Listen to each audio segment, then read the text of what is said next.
talk about your backstory into how you got into gaming and, what some of your favorite games are and how that eventually led into your store, The Vault. Sure. Yeah, my origin story. So I first real interaction with gaming was beyond video games. Like I had a Nintendo growing up, so playing a lot of Mario and Duck Hunt and stuff too. Was we would go down to Hilton Head every year, and there was a card show, and I found the Rivals Magic the Gathering Rivals box set from around 3rd or 4th edition, and I bought it just because the art was super cool, and I remember seeing like a giant growth from Revised at summer camp, and just being kind of like enamored by the art and like what is this giant rat doing and stuff. So I was pretty impressionable, and then from there just kind of like started playing Magic a lot. I was okay through high school, not like amazing, and then I would go to college at West Virginia University. That's where I started playing more Magic while also studying accounting. So we would like spend like Tuesdays, Thursdays, Fridays, Saturdays down at the card store at night playing both Magic and poker. Actually, I got really good at poker playing during that time. But yeah, so then I top 8 of my first PTQs. I was playing more regular events, and then I moved back home. And there was another good player who had done some Pro Tour success. So then we started playing together. I moved back to my hometown, Indiana, for grad school. And then I qualified for my first big tournament in nationals. And then from there, moved down to Pittsburgh and then started just like playing more Magic with like a lot of really good CMU players here. And I had known some of the CMU players when I was in college. A lot of those guys are now at like R&D level at WotC. So they've been there forever, like Aaron Forsyth, Mike Turian. Like I've team drafted with them. So I've known them forever. And then eventually I broke through, won a PTQ, and then made it onto the Pro Tour for about a year and a half. And then I decided the money wasn't good enough being a pro player. So I decided to focus back on my accounting career. Definitely dabbled in Pokemon card games when I was younger as well. Played a lot of video games. That's kind of what I grew up on. Like my favorite board game is Hanging Gardens. Like I absolutely love that game. We played a lot of Stone Age in the card store. We played a lot of Seven Wonders, so played a little bit of everything at different times. And then in 2019, one of my best friends who I met through gaming, he owned the store in Greensburg called The Vault. It was previously called Bill and Waltz. Brett Howell is his name. And then he had twins coming unexpectedly. They did all the testing and didn't realize they had twins in their family, so that was unplanned for. So then he needed someone to buy in for half. And then I had been doing a lot of like Grand Prix vending with different stores. I had helped out like MTG Stronghold up in Canada. Michael Caffrey, Tales of Adventures, like one of my good friends. So I was helping him out. So I had a background of also, being a vendor and, kind of doing that thing throughout the whole time I've been playing as well. So I bought into half the store. The store was only doing about $30,000 a year in sales. Just kind of like he was having it just do enough to like provide some extra money or whatever too. And then I kind of have this all or nothing attitude where like, I want to be the best at what I do, whether it be accounting or I played tennis in college. So I wanted to be, the best tennis player I could be, best poker player I could be. And now it's like, I want to be the best store owner I can be in the area. And so I had this unique perspective of being a competitive player, knowing what a lot of players want to see in the game store, while also understanding like the bigger back end of it, like how you work out with your reps, your distros, keeping an eye on what's new and what's hot coming.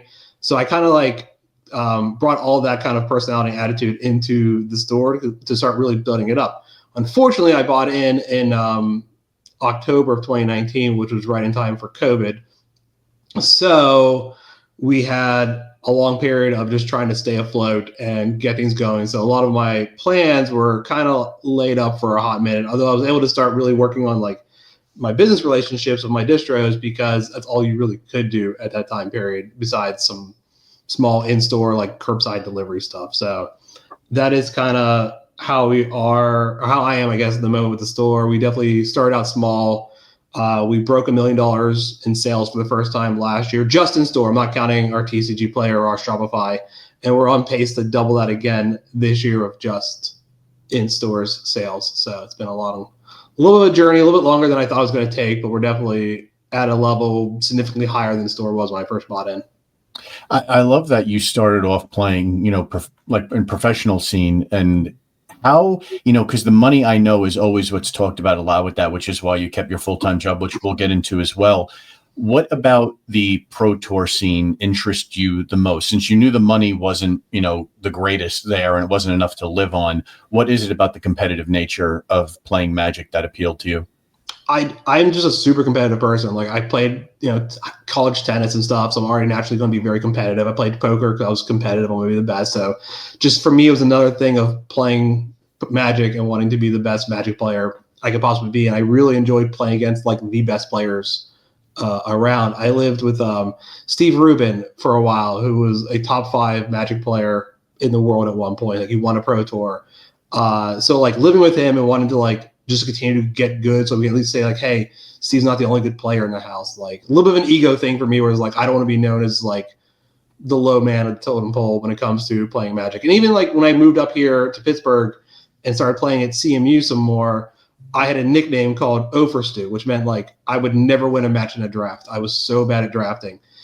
And then I just like got tired of that and started putting in the work more and more and more, to the point where like I was 3-0ing instead of 0-3ing our draft pods. And then I get to the pro tour and I 3-0 my first draft pod, and then 2-1 the next one. And then the next pro tour, I 3-0 another one. And like really just trying to like improve, no matter like where I was and what I was doing. Can you describe a little bit about what it's like playing at that level and the preparation involved with it? Because I wonder if everyone realizes how dedicated you have to be to do that type of competitive playing. Oh yeah, so Steve and I qualified for was it Journey Together Pro Tour in Atlanta, and then the first thing we started doing was going around to like the local areas, local PTQs. I was already qualified, so I couldn't play any events, but we were still going to see who was going to win, and then trying to build a team out from there. So there was a little bit of extra work on the back end, trying to network and build a team to really have a testing group together to give ourselves the best chance of winning. And then from there, Steve and I spent a lot of time at the kitchen table just building decks. This was Theros block constructed. So we had all the decks built. We were iterating. We were building a lot of the decks and trying out different ideas. And then we had like we had a Discord, not Discord at that point. God, this is so long ago. We just had a message board going, free message board. We were just putting ideas in there. And then we all went down a week early and rented a house. And then that's just like a week straight of like nonstop drafting and iterating on decks. My situation is a little bit different. I took the lead on setting it all up, and then we lost water for 2 days. So I spent 2 days on the phone with the municipality of Atlanta trying to get our water turned back on. So I just kind of locked myself in the bedroom on the phone and just did drafts all day long to make sure I understood everything too. But it was definitely a lot of work, a lot of like 5-6 hour days for like 3 or 4 weeks just to like get it going. And that's very hard to do if you have a full-time job. So unluckily, I did not have a full-time job at that very moment. So I was able to get everything to do. But actually the very next day from that pro tour, I had started up a contract. So I was going straight back to work. And your full-time job, what do you do for a full-time job outside of running the game store? Right now I'm a senior accountant for a healthcare ad agency. So that's a new one starting as about a month ago. Prior to, I actually gotten laid off in a company downsizing back in September from a cybersecurity company. But the timing for that was okay. I got a nice little severance package. So I decided to first go to the Yankees World Series game. That was fun. And then I went to Europe for a Eternal weekend, which was nice. Also a nice opportunity to like network a little bit too with some of the other people that were out there. There were actually a lot of Americans that went out for this one. So we were in Prague for 3 or 4 days for that. So that's kind of what I do. I mean, now I'm back to being an accountant, which I love. So pretty happy with that. How is it managing both the game store and the full-time job? It is definitely a lot of time management. I mean, when it comes to being at my job, I'm definitely on my hours and just kind of focusing on the job at the time. I do have flexibility. So like during lunchtime, if I need to take care of something for a rep or something, I can make the phone call. I can talk to my managers. I can kind of do some analytic stuff on my end. Like I'm very good at Excel, which makes life very easy when it comes to exporting data and understanding what's going on with it. Most of the time I do a lot of our reordering on like Sunday afternoon after we close. We're open till 5. I do a quick export out of our system and I have everything set up with matching SKUs to what our distros have.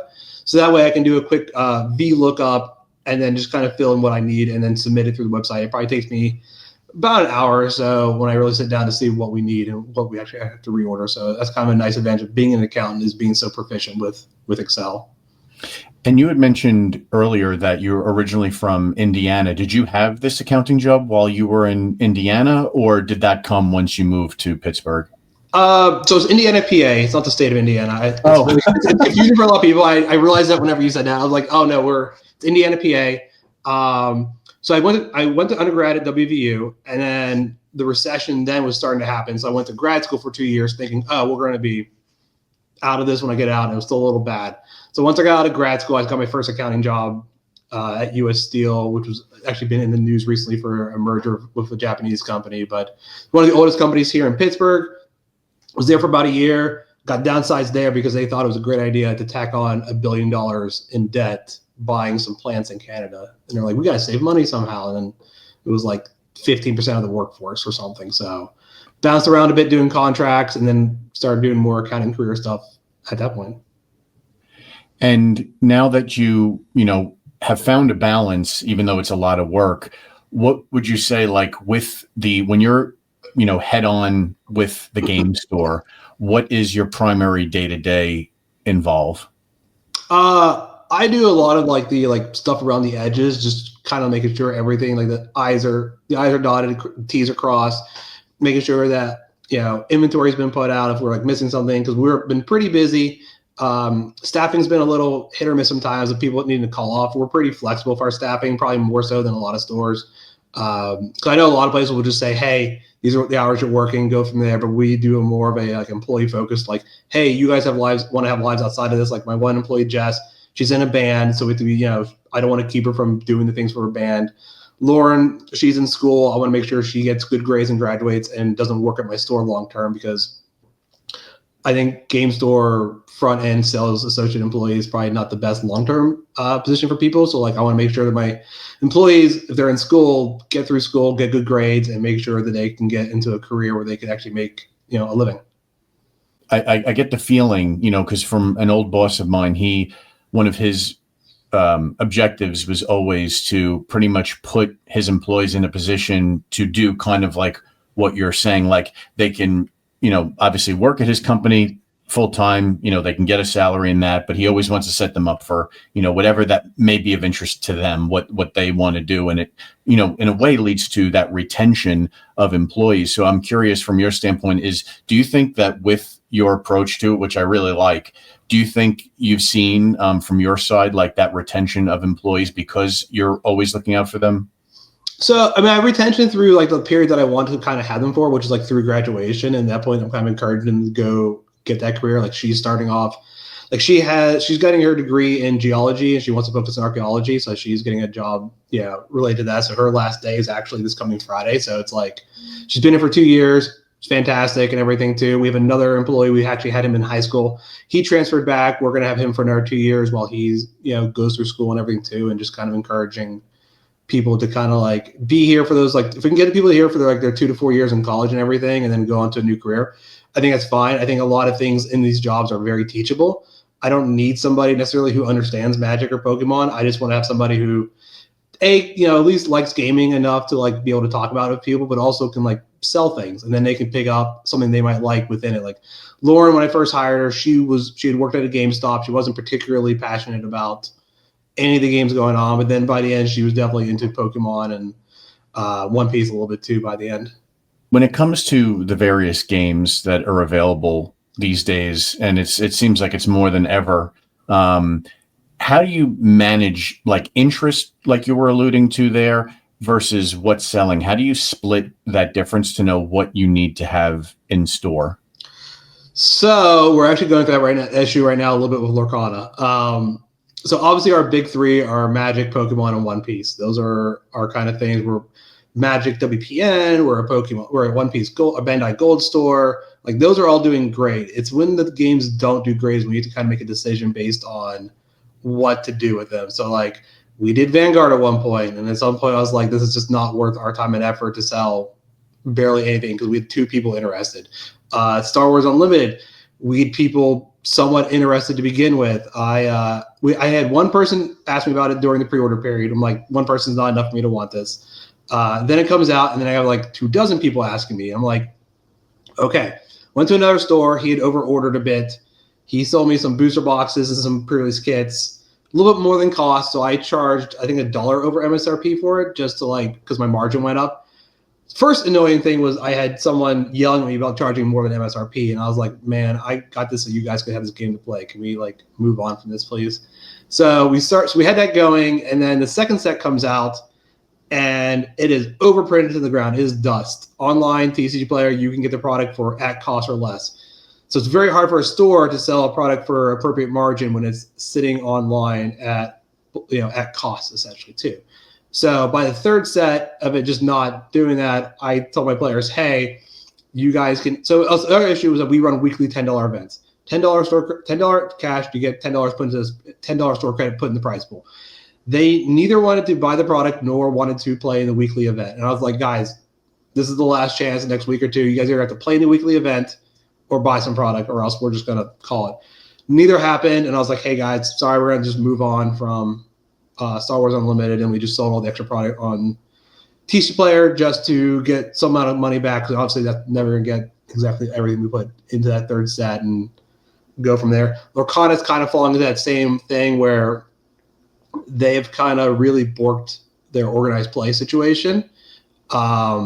And I think they overexpanded the organized play system a little bit too much, where they let too many stores run it too many times in the same area without kind of letting those communities grow first, right? Like I think it's important to have stores a brand new game. I think I should let stores X miles away have it, and then any stores in between kind of have to wait until those stores kind of reach a capacity number that they can figure out. Because if you do too many stores too soon, there's going to be there could be 50 players, but if there's 8 stores, you're going to have 8 stores of 6 players, and then it's going to be very hard for those stores to really build communities or events. I mean, a recent set championship had 6 players. There's a lot of other stores in the area that had 5 or 6 players as well, and it's not very healthy for the game. So we're reevaluating what we're doing with Lorcana going forward. We brought in the new SEB. There also might be an chance where we just don't really carry that one anymore. On the same side, I've added an extra Commander night to the week. We have 2 One Piece nights now. Pokemon have added an extra open play day as well. So we're really doubling down on the things that we are good at, which I think is important to do. I don't think you want to go too thin on stuff that requires staffing. And I think it's good to just kind of double down on what you're good at, what is profitable for you. And with what you mentioned with Star Wars Unlimited and Lorcana, I was wondering, do you think the thing that makes these other games that are trying to compete in the TCG world, that maybe the staying power is not there, from your standpoint as a game store owner, do you think that has something to do with them chasing Magic the Gathering instead of creating the best game, or do you think it's a little more nuanced? So I think as far as gameplay, I think for Lorcana, I think the gameplay is a solid 7 out of 10, right? It's a pretty good game. The IP, I think, again, is 7 out of 10. Disney people love Disney. It's a little awkward with Lorcana being a mixture of IPs, because it's not just Disney's not one IP. It's many IPs underneath one umbrella. So you have some people who are super interested in the old Mickey, Beauty and the Beast, Little Mermaid era, but then you have new people that are interested in Lilo and Stitch just came out, or Enchanted, and you're never gonna capture everybody at once like you do with Magic or Pokemon. So it definitely kind of creates a little bit of an issue when it comes to getting all the players underneath the same umbrella. The other issue, I think, is collectability. It is a lot of stuff is Pokemon is its own thing. It doesn't matter what the value of the product is inside the box. People want Pokemon regardless. Magic actually does a very good job of creating product where you can crack it and actually relatively expect to get your money's worth or a bit more out of it. Lorcana and Star Wars are just, I think, fully dusted. There are Lorcana boxes with expected value of under $80, and when your cost is $90, $92, there's no collectability, no value collectability to the game, and there's no incentive for stores to open the product for singles to provide for people as well. So you kind of lose a lot of things there.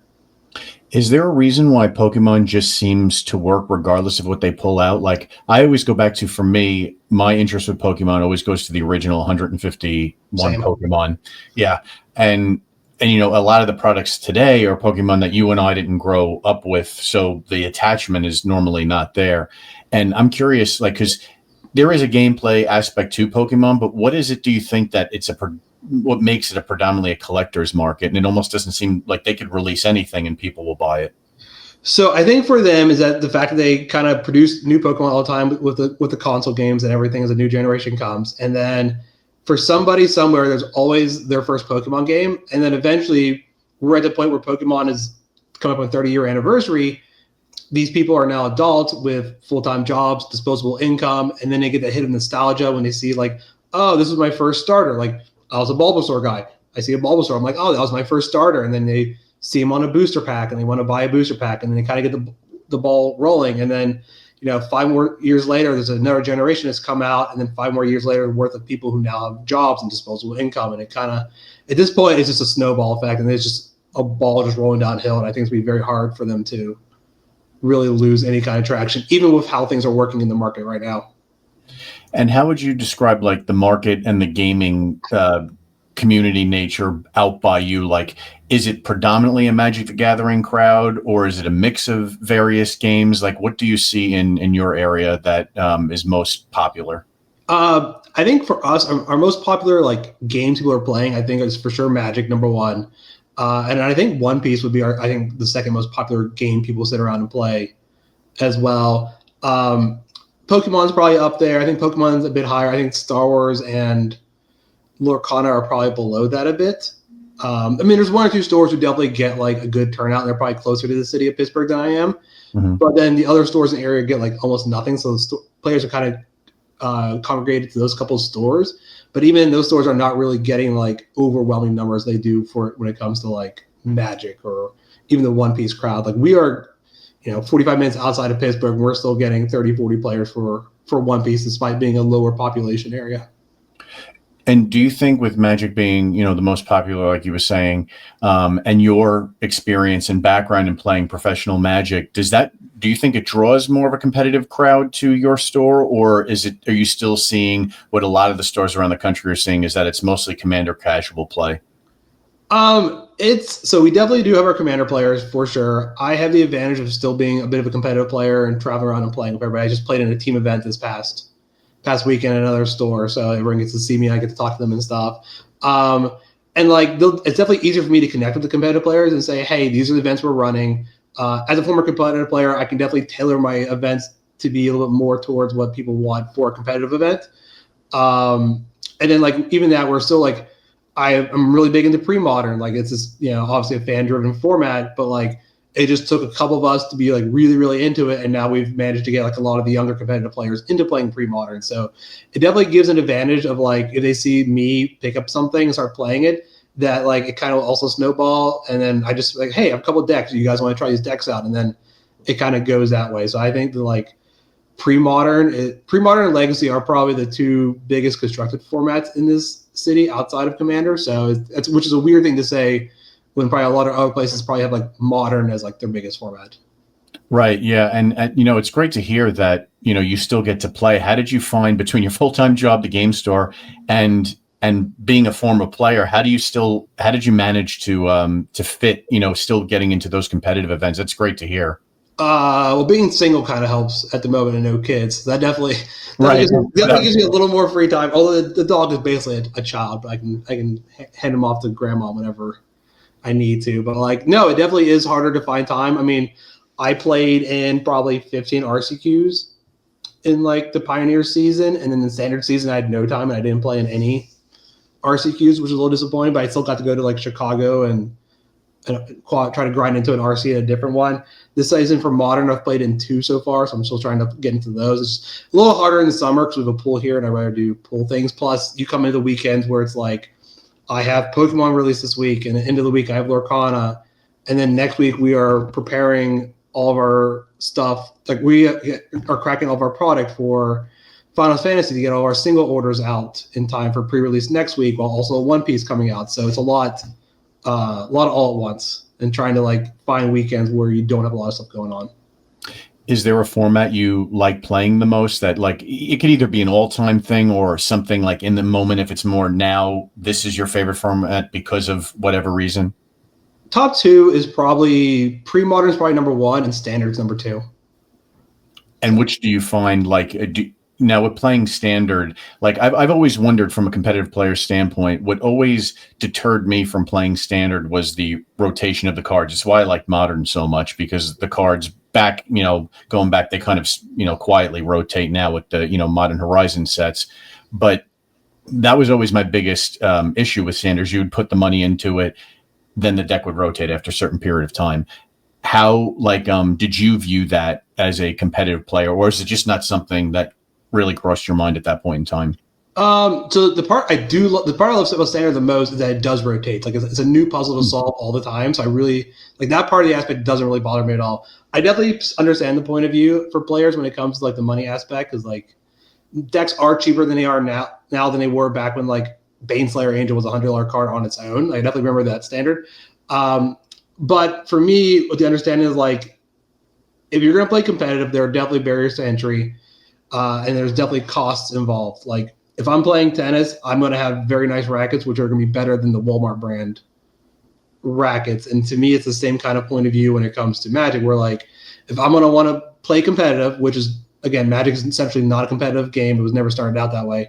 But if I want to get into it at that point, I understand that there's going to be certain additional costs added on to what is that part of the game. So like rotation happens. I think the longer rotation right now is a little bit better for it as well, and you get a little more out of the cards. And I think Pioneer Modern happening lets you get some extra play out of some of the cards as well too. So for me, it was never that big of an issue, because I knew that like this is what the hobby is that I wanted it to be, and I'm okay with this being my expense instead of like golf club memberships or like fees at a country club for tennis or something.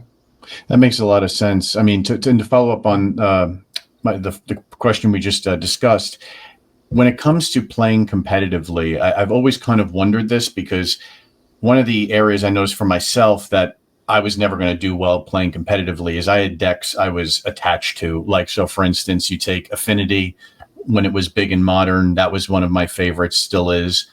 Soul Sisters, these types of decks that really don't see the play that they did anymore.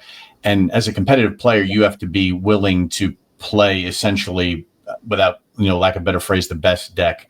Did it ever feel like having to play in that realm of playing the best thing and not having like an affinity for it? Did that ever make playing competitive difficult, because maybe like the deck you were playing, like you had no interest in the gameplay style? Not really. I actually enjoyed most gameplay styles of like all across all the different archetypes of the decks. For me, it was always the puzzle of how to win the game with something I may not be used to or may not be playing a lot of. Like at that Pro Tour, I finished 12th at Pro Tour Journey into Nyx, and I was playing Esper Control, like just solid Esper Control deck. And then, sometime before that, for Innistrad era, I was playing Mono Red Aggro, and like two very different decks. And to me, it just wasn't really like, oh, I'm an aggro player only, or I'm only an Esper player. I'm like, how do I do this thing in a different way? That's like, these are the terms of engagement. How do I do this, and how do I win? So for me, it was always just like the puzzle of the match itself, and not necessarily what the cards were. Although I was at some point definitely a person who kind of favored the weird decks a little bit. And then I'm like really good friends with Cedric Phillips, not to name drop or anything too, but he was always like, just play the best deck, stupid. And at some point I'm like, fine, I'll just play the best deck. And then I started winning a whole lot more, regardless of what the best deck was at the time. And does it come to, at that point, when you're just playing the best deck, does it come down to that point, the pilot, like how well you are versed with it, even if you are just playing the best option at that point?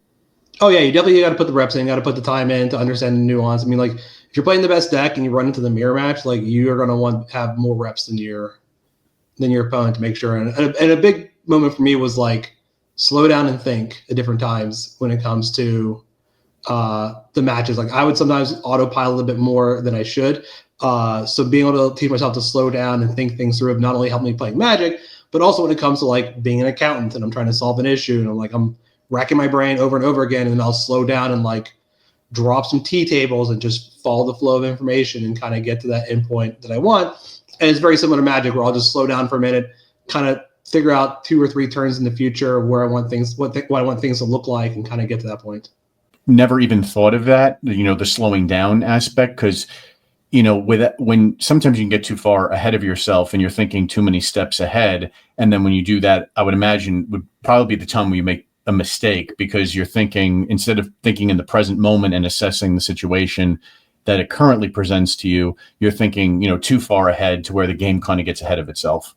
Yeah, for sure. I mean, if you don't slow down and think and try to figure out like what's going to happen if you do something, you're just going to snowball into mistakes. And the same thing can be said of like owning a store and like bringing a new product line or removing a product line and trying to figure out how this is going to snowball. If I remove this product line, how's that going to impact my other sales and my other categories? And it's kind of very much the same thing with Magic, where like you just got to play out several lines in your head, several turns ahead, and fairly quickly, and then try to figure out what the best line is. We're going to take a quick break from this podcast to talk about our sponsor, Cardboard Shuffle. Cardboard Shuffle was our 10th podcast interview here at the Match Slip with store owner Mark. Mark has expanded his brand and has produced his own card sleeves called Shuffle Shields. Shuffle Shields come in packs of 100 premium matte card sleeves for standard size trading cards. They contain no PVC and are acid-free. I have 17 packs of Shuffle Shields card sleeves to give away to listeners of the podcast, and to receive your free pack of Shuffle Shields, you'll need to send a screenshot that you're following Cardboard Shuffle on Facebook to frank@thematchslip.com. Do you feel your job as an accountant, as having your full-time job, did you feel aspects of that, and it seems like it would help tremendously with running a game store? Oh yeah, it lets me be at least on the back end, be very analytical. I mean, it lets me be very analytical, makes me be able to do that part faster and easier and get a better understanding of what I'm looking at. On the other side, I'm naturally a fairly outgoing person and very personable, so it lets me interact with customers better, with other players that want to get to my store, or even my reps who definitely they've told me stories of store owners being absolutely awful to them, and I'm just like, I don't understand how you guys are trying to just help us. So it's just like all of my reps, I mean, like I try to treat them very well as well. I mean, they all get gift cards during the holidays. I mean, one just got married. She got a gift card for getting married. So like I try to just talk with them and BS with them as much as possible as well too, because I like all my reps. So that's phenomenal. That's great to hear. How, speaking of, the customer base, how do you explain to them, like, what is your approach? They may see like the product being sold on Amazon for cheaper than you have to sell it for. And there are obvious reasons for that. So I was wondering if you could talk a little bit about how you go about it, because I know every store is going to be different in that case, but it all, kind of flows into, overhead being one of the major costs. But I wanted to get your take on it, of how your store handles that when those kind of topics come up. Yeah, I mean, I'm just like, first I just like, someone asks, hey, it's so much cheaper online, like a single, like, can you match it? And I'm generally like, A, probably not. We're paying pretty aggressively on Pokemon cards. And B, I just like either do this and point around to the whole building, or like I just point at an employee and it's like, this is why we have to be charged a bit more. Cause like a lot of places you see online just don't have overhead, or just people in their basements selling cards, getting some extra money back or whatever. Whereas I have all these additional costs. And it goes on the other side too, when things are more expensive in the store, or like I have, for example, Pokemon, right? That's today's Destined Rivals release day. And we are selling our boxes, I believe, either 200 or 225 a box, market's 250. Definitely have people upset with us about that. But then I also explained to them, like, hey, we had 3 different waves of pre-orders for people who engage in our store. Like the first wave we announced on our newsletter, because we wanted to get as many people signed up to our newsletter as possible. And if they were there, they were the first ones to hear about our pre-orders at 130 a box. And then the next one was like, hey, we want you engaged with our Facebook and our Discord. So if you're engaged in there, you're the first ones to hear about the boxes at 140. And then the third wave was like, hey, we want you guys to be a bit engaged with the local community, like in the Pittsburgh Pokemon groups and stuff. So like if you're in there, that's where we'll announce the third wave, which also I'll announce to like, hey, if you were in our newsletter or our Discord or our Facebook, you heard about the first 2 waves that were cheaper. So we have about 400 boxes of Pokemon a set. And so I put up about roughly half our allocation up through the pre-order waves that way. And then the other half will go out, probably sold out by the end of this week, to be honest. And then we'll probably be out of Destined Rivals in the meantime, till who knows what happens next. But at the local sports card show, I just had other people come up to me and say they really appreciated like how I was doing the pre-orders and putting up half of ours at that, because we don't have to, honestly, if I just pre-sold everything on TCG Player, I would have made so much more money. And then at the end of the day, I want more people engaged with our store. I want more people engaged with the product because that keeps them around longer, engaged with the Pokemon in general, which will produce more sales and at the end of the day from them than just me getting 200 out of them one time. I can get 130 once, 130 again, 130 again. It just kind of works out. Right. You're playing the long game as opposed to the short term. Right. And we definitely went through those. I can understand not every store is getting that large of an allocation. I mean, there's definitely a lot of boxes. But on our side, we definitely worked our way up through COVID to build up our allocation from 100 boxes to 150 to finally, one distro, over 200 alone. And then it's also just kind of like we were there when boxes were selling for under 100 on TCG Player, and we were trying to sell ours for 120, and they were just sitting. And like that's really, really hard for a store to do. So now that things are like blowing up and they're selling for over 200, for us, it just kind of averages out to MSRP across the two lines. So it's just trying to get our money now because I have a feeling that at some point this is going to like catch up. Right. And it always does. Because like even at the end of Sword and Shield, it calmed down once Scarlet and Violet base set dropped. And now we're getting towards the end of Scarlet and Violet with Black and White. And once that happens, I think the next set, the base set will probably calm down everything for a bit too, and then you're going to look at a year and a half of things just being kind of slow, and then you got to make sure that you have enough cash to be able to sit on this product for a while. How does it work when you get allocation increases? Is that something that you accrue with the distributor over time? Is it dependent upon the size of your store? I've heard the latter being a part of that, but I haven't heard anything about the getting increased allocations for a product. It really varies across distros. The first thing is like, so we're a Pokemon Play Store. So our main pre-release distro will give us more product than any others because we run our pre-releases through them. Same thing with Magic. Same thing with really the other games. Same distro finds it very important if we interact with all parts of the product line. So like before, like the World Championship decks, people were just not interested in those whatsoever. We would always say a case or two of those.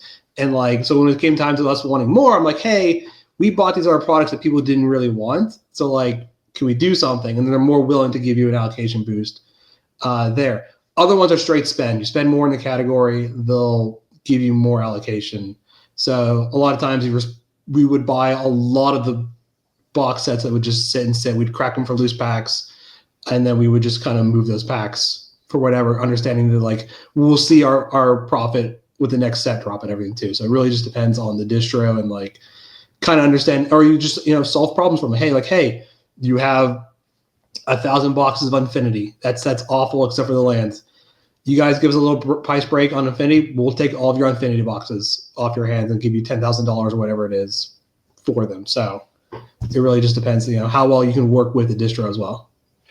And, you mentioned the Pokemon Play Store. Are you also a WPN Premium store? Yeah, we are WPN Premium. We've been WPN Premium for a couple of years now. So that was a big thing. We moved into our new spot. I was like, we got to make this premium ready. I want to do premium. And that was our big thing to do because it's a huge marketing thing as well, too. You just appear at the top of the locator as a premium store. And how involved would you compare the two processes for WPN Premium and the Pokemon Play? Are they about the same in terms of like what you're required to do to achieve that status? Oh no, it's a lot more. So Pokemon, you just do some background checks, whatever. Like that's easy. Magic one is like they want your store to look like a boutique. They want you to look like you are a Magic store. Tables, chairs, displays, signage, all has to be within a certain standard for the premium reps and what they want to see. Ours took about 4 or 5 months. Just to going back and forth and everything. And then in addition to that, it took a lot of money to like buy tables and chairs that were nice and everything. Luckily, we still got in whenever the grant was still part of their program. And they were able to help us fund like $7,000 or $8,000 of it. So that part was nice. Unfortunately, that grant program, I think, has gone away. But at the time, it was nice to get that going and kind of be that premium store. And again, it helped that I knew people at Wizards. So I was able to like get some stuff fast tracked probably sooner than it probably should have been on the part. But also just comes with, again, the networking and everything too. Like if I go to the Magic Con, I'm going to find the people I know at WotC and just BS with them and talk to them a bit. And then also just kind of like network a bit if I can. Right now, it's a smart way to go about it. And you mentioned you got the WPN premium certification when you went into the new store. So is this the second location for the vault, or did this location come about with the name change to the vault? So the vault, my dog's pushing me here. The vault was initially, so we moved up to the mall. So the vault was the first spot, and then it moved into a second spot next door. We've gone in the same row of the mall annex, and then eventually, when I bought in, we were in the second spot that was bigger, but like it would have cost us $50,000-$60,000 to like renovate and get it to premium. But then there was a hookah lounge that went out of business, so we actually spent some time gutting that unit, laying down flooring, getting it all ready to go, and then made being premium a lot easier by moving into this third spot. And how did you come up with the name when you did go through that name change? Well, so my co-owner Brett called it the Vault, or no, I think we had it before then, even whoever he bought it from. So it was always called the Vault, and then after a while, I was like, "What's the Vault?" Like no one knows what the Vault is, so I kind of rebranded it to like the Vault Game Store. And that way, people know that we are a game store, and which helps because there's a vape shop in the area called the Vault, which also came afterwards. Has not been helping us when it comes to our social SEO stuff. So just been trying to figure that out. So yeah, just rebranding, got a new logo made, and just kind of have that everywhere. And so with getting the name of the store out there, I loved your approach for the pre-releases, how you did them in waves. That's a great marketing, opportunity in and of itself. Are there any other notable things you'd like to point out that you're doing to help get the name out about the store and to drive people to it? Oh, I spent a lot of money on marketing. One of our players, his girlfriend graduated from a master's in marketing. I immediately hired her to help us out. We have different kind of like sponsorships with high schools. I have in the mall across from us, they do like a sports card show so often, and there's another store who's decided to start doing Pokemon. It was a little frustrating with our contract with the mall, so we're talking into that because we have a clause that says we should be the only ones to be able to do it as part of what we're paying for our rent. So we're trying to negotiate that a bit.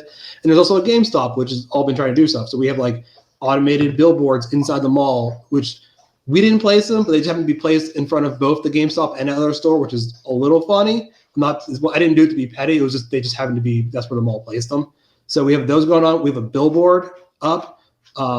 There's a giant sports card show in this area every quarter, and I'm talking to the person running that, trying to sponsor the entire thing, just to have it be presented by the Vault and just kind of getting our name out. Because like, if people are in this area, and they should just know who we are, because there are still people who come through and like we have no idea you were here. I'm like, man, I'm spending like $10,000 a month on marketing. Like, what is happening? And it's funny how much marketing you do. What I mean by that is I actually found out about your store from Jerry Thompson's podcast. I knew you were sponsoring his podcast, and that's how I found out about it. So it's a great opportunity to reach out to Stu. Yeah. So Jerry and I have been like good friends for like 15 years at this point, everything too. And then I was like listening one day and I was like, they don't have a sponsor. So I just reached out. I'm like, can I sponsor you guys? And he's like, yeah. So I was actually talking to him the other day about stuff too. I sent him some t-shirts. We got redone. I thought I'd send him some t-shirts for something he's doing. So yeah, no, it's awesome. I'm trying to find other opportunities. Like I'm trying to find like some Commander podcast somewhere that I can sponsor. I'm trying to find any kind of like a Pokemon one that I can sponsor. So definitely been trying to reach out more to people to sponsor. I think just getting our name out there more and offering discount codes and stuff is a pretty easy way to build up little follow base. I mean, a lot of our pre-orders were through like different Discord groups that I'm in. Like I definitely reached out in there. I'm like, hey, this is my store. I can give you guys a discount code because, I know all of you. So. Yeah, no, it's very cool. Like to see, I know not all stores may be in the same position as you financially to be able to do that amount of sponsorships, but I think it's great. And the thing that intrigues me about the whole aspect of it is it seems like what benefit you have is the contacts you have, whether it be, WotC, former professional players, you have a lot of people, within the gaming sphere outside of just like, retail in general. Yeah. I mean, I think contact building is the most important part of this industry because you're always going to learn something from somebody new.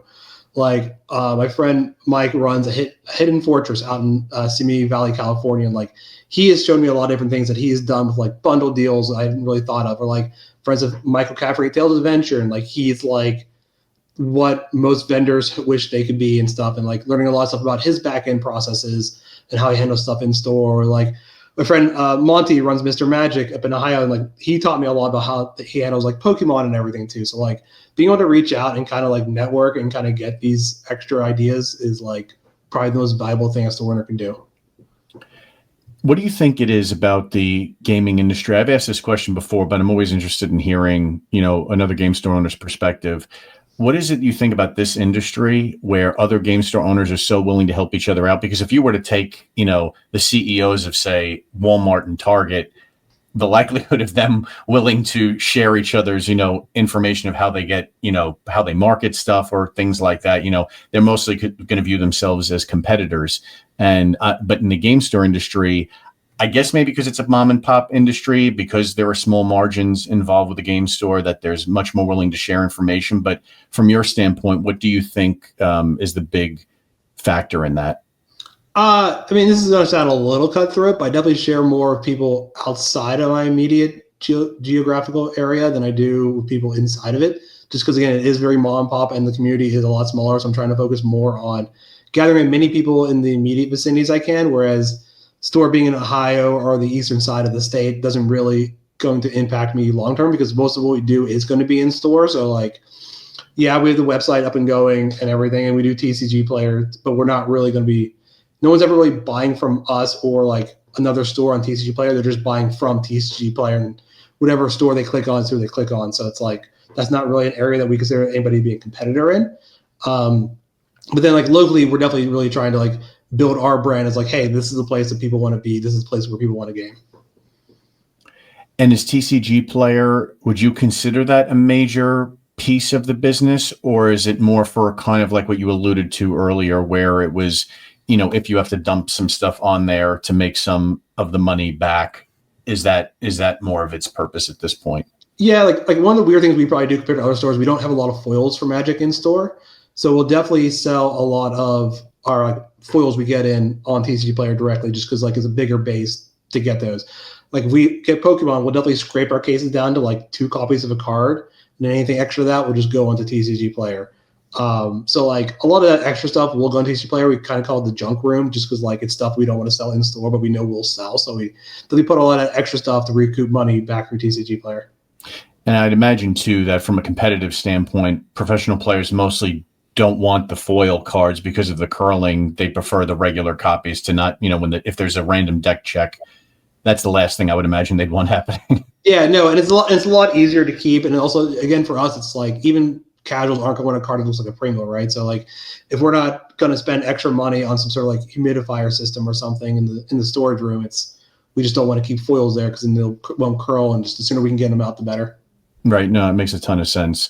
To go back a little bit towards the marketing side of things, you had mentioned a card show that you were alluding to. Do you tend to go to a lot of like different events, to whether it be to market the brand or network?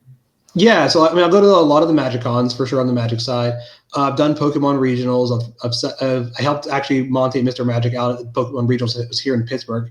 I could actually walk to it, which was very nice. That was very convenient to be able to just walk to the show. And then for different ones, I've been going to more card shows recently, just kind of networking to people there.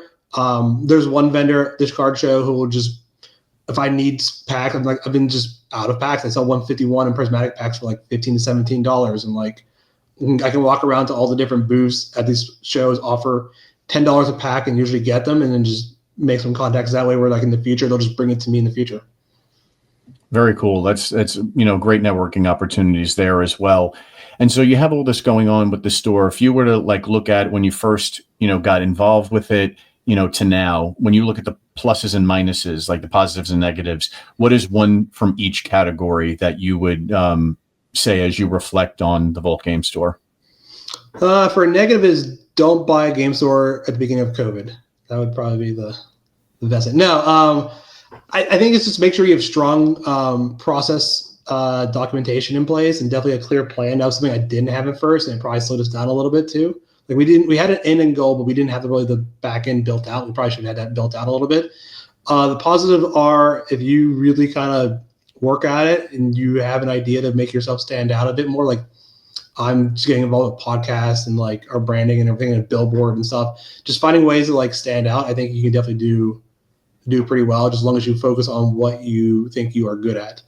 And also kind of understand like the market in general. Like we are in a Pokemon boom. I've seen 3 or 4 stores open up in this area. They're just Pokemon stores. And I think they're going to not have a great time here in like 6 to 9 months. Yeah, it would seem quite, difficult to enter into a market only selling one product, like being that specialized. It would seem like a dangerous approach to take financially. Yeah, especially when the stores aren't opening up for new stores or letting people have allocations really. So like it's really hard just to want to open up now.